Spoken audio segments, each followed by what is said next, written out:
Hello guys, welcome back to सरकारी नौकरी वाले बाबा। I am Rishabh.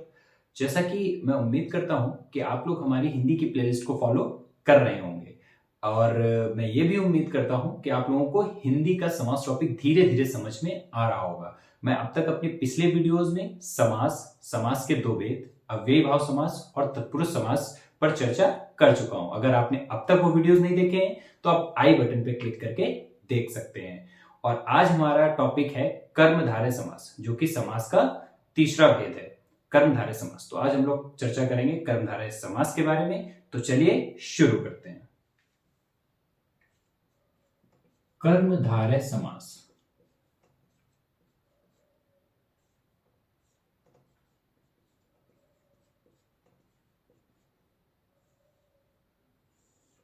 फ्रेंड्स, आप लोग मुझे अब तक जान चुके होंगे, तो आप जानते हैं मैं कर्मधारय समास का सबसे पहले क्या बताने वाला हूं, शाब्दिक अर्थ। तो कर्मधारय समास का शाब्दिक अर्थ होगा हमारा कर्म को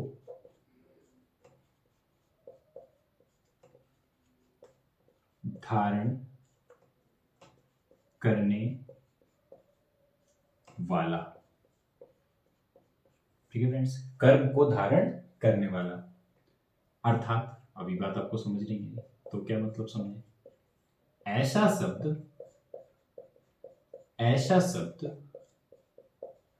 जिसमें किसी पुरुष,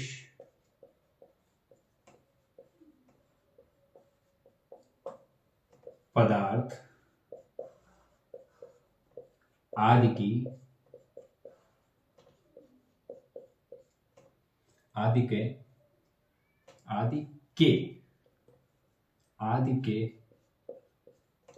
की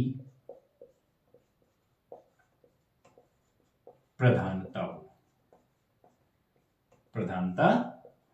बात समझ में आ गई फ्रेंड्स। ऐसा शब्द जिसमें किसी पुरुष, पदार्थ आदि के कर्म की प्रधानता हो। अभी भी बात समझ में नहीं आई समझ, क्योंकि अभी मैं इसका सिर्फ और सिर्फ शाब्दिक अर्थ बता रहा था। अब हम इसकी परिभाषा को समझते हैं। कर्मधारय समास की परिभाषा क्या है। तो कर्मधारय समास में फिर से वही दो पद होंगे, पूर्व पद और उत्तर पद। तो उत्तर पद क्या रहने वाला है, प्रधान।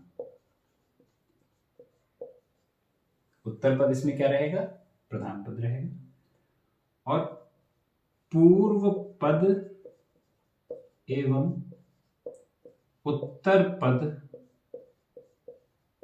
के मध्य एक संबंध होगा, उसको हम कहेंगे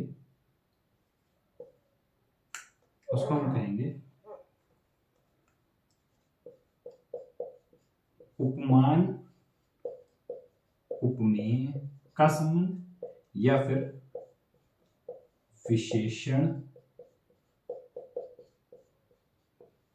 विशेष्य का संबंध। उत्तर पद प्रधान रहेगा, पूर्व पद एवं उत्तर पद के मध्य उपमेय, उपमान उपमेय का संबंध या विशेषण विशेष्य का संबंध होगा। अरे फिर ये एक नई शब्दावली आ गई, उपमान उपमेय क्या है, विशेषण विशेष्य क्या है। तो चलिए पहले इसको ही समझ लेते हैं कि उपमान उपमेय क्या है और विशेषण विशेष्य क्या है। तो सबसे पहले बात करते हैं विशेषण और विशेष्य की।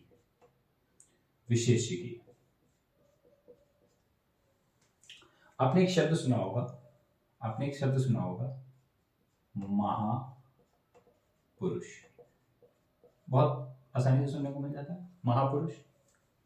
इसका मतलब क्या होता है, अगर शाब्दिक करते, महान है जो पुरुष, लेकिन अभी फिलहाल में महान है जो पुरुष, उसे हम क्या कहेंगे, महापुरुष। ठीक, समास हुआ है, सारे जो भी इतने सारे शब्द थे उनको मिला के कलेक्टिवली एक वर्ड बनाया गया, महापुरुष। समास हो गया, ठीक है। अब इसमें एक शब्द आ रहा है महान और एक आ रहा है पुरुष। इसका तो लोप ही हो गया है और जो का। तो पुरुष यहां पर विशेष है, मतलब जिसकी विशेषता बताई जा रही हो, जिस शब्द की या जिस व्यक्ति की जिस भी चीज की विशेषता बताई जा रही हो उसे क्या कहते हैं? विशेष्य। और वो शब्द जो विशेषता बता रहा हो, किसी भी चीज की विशेषता बता रहा हो, उसे क्या कहते हैं? विशेषण। क्या कहते हैं फ्रेंड्स? विशेषण। तो जिसकी विशेषता बताई जा रही है उसे क्या कहेंगे? विशेष। जो शब्द विशेषता बता रहा है उसे क्या कहेंगे? विशेषण। बात समझ में आ गई होगी आई होप।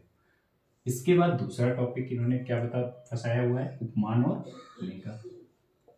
उपमान और दूसरा है उपमेय।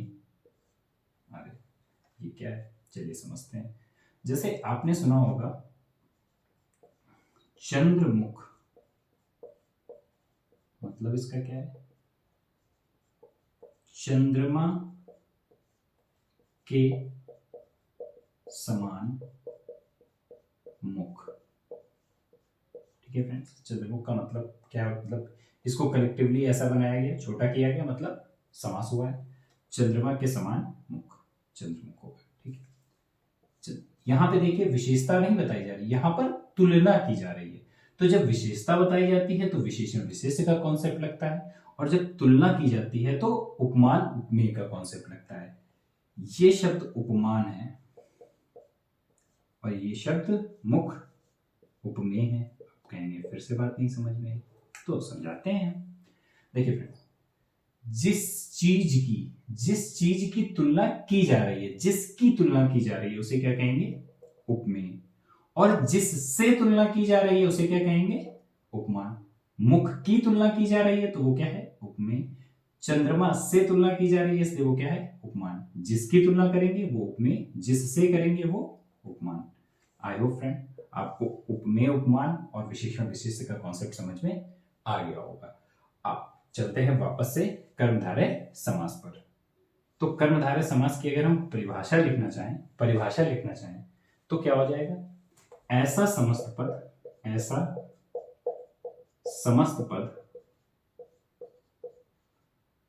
जिसमें, बहुत आसान होता है, जिसमें उत्तर पद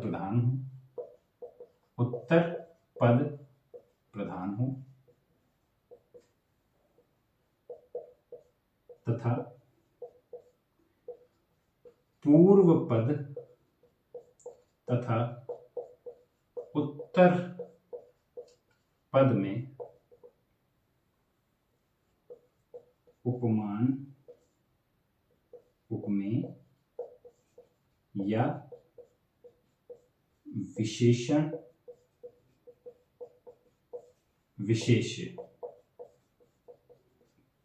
विशेषण विशेष्य का संबंध। ऐसा समस्त पद जिसमें उत्तर पद प्रधान हो तथा पूर्व पद तथा उत्तर पद में उपमान उपमेय या विशेषण विशेष्य का संबंध हो, तो ऐसा समस्त पद क्या होगा? कर्मधारय समास कहलाएगा। ठीक है फ्रेंड्स, तो आपको ये बात भी समझ में आ चुकी है कि उत्तर पद और पूर्व पद क्या होते हैं। पहला वाला उत्तर पूर्व पद और दूसरा वाला उत्तर पद। इसके बाद हमने बात की उपमान उपमेय की, वो भी कॉन्सेप्ट मैंने आपके सामने रख दिया। जो विशेषण विशेष्य था वो भी कॉन्सेप्ट आपके सामने रख दिया है।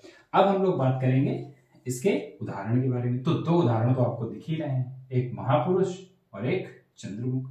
एक मैं तीसरा उदाहरण भी आपके सामने ले लेता हूं, आसान सा। कमल नयन, इसका जब हम समास विक्रय करेंगे तो क्या आएगा? कमल के समान नयन।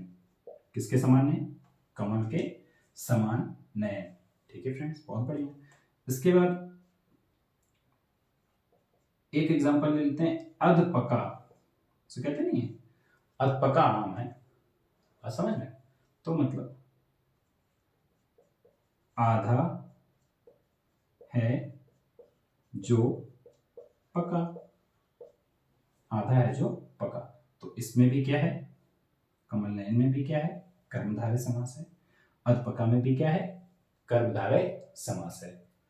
तो फिर आई होप आप लोगों को चीजें समझ में आ गई होंगी, कॉन्सेप्ट आपको समझ में आ गया होगा। अब आप सोच रहे होंगे कि सर तो पर डे बताते हैं कि पहचान कैसे करेंगे आसानी से, क्योंकि पेपर में तो यही आने वाला है, चंद्रमुख में कौन सा समास है, तो आप पहचानेंगे कैसे। तो पहचानना बड़ा आसान हो गया। अगर आपने ध्यान से एग्जाम्पल्स को देखा होगा तो आपको कुछ चीजें कॉमन दिख रही होंगी। है जो, के समान, के समान, है जो, यही इसकी पहचान है फ्रेंड्स, कि जब भी हम कर्मधारय समास के समस्त पद का समास विग्रह करते हैं तो उनके बीच में है जो या के समान ऐसे शब्दों का प्रयोग जरूर होता है। और इसके बाद एक बात और विशेष है, जो कि है उपमान उपमेय और विशेषण विशेष, कि इसके पूर्व पद और उत्तर पद के बीच में उपमान उपमेय का संबंध होता है या विशेषण विशेष्य का संबंध होता है। ठीक है फ्रेंड्स, तो मैं उम्मीद करता हूं कि आपको कर्मधारय समास टॉपिक समझ में आ गया होगा। आप चाहें तो वीडियो को पॉज करके बोर्ड से चीजों को नोट डाउन कर सकते हैं। ठीक है फ्रेंड्स, तो मिलते हैं अपने नेक्स्ट वीडियो में, जिसमें मैं आपको द्विगु समास के बारे में चर्चा करता हुआ नजर आऊंगा। तब तक के लिए पढ़ते रहिए। धन्यवाद।